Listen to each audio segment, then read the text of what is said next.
La luce in fondo al tunnel appare più vicina. Il Veneto è pronto ad avviare la fase di ripartenza post-pandemia grazie soprattutto ad una campagna vaccinale che, forniture di dosi permettendo, ha registrato nelle ultime settimane una vigorosa accelerazione. Sopra gli 80 anni abbiamo vaccinato il 98% dei cittadini, dai 70 ai 79 anni l'84% dei cittadini, sono dati eccezionali.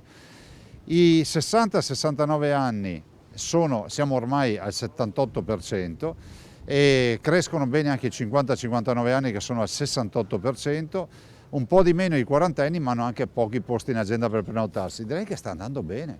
Ovviamente noi abbiamo aperto prima degli altri a fascia d'età più giovani perché stiamo vaccinando molto. Le nuove linee guida sulla campagna vaccinale appena emanate dal generale Figliuolo prevedono peraltro il graduale passaggio da vaccinazioni effettuate in maniera centralizzata ad un sistema delocalizzato, prevalentemente a domicilio. In questo ambito, per i soggetti più fragili, la Federazione Nazionale Ordini Professioni Infermieristiche ha sottoscritto un protocollo con Regioni e Ministero della Salute.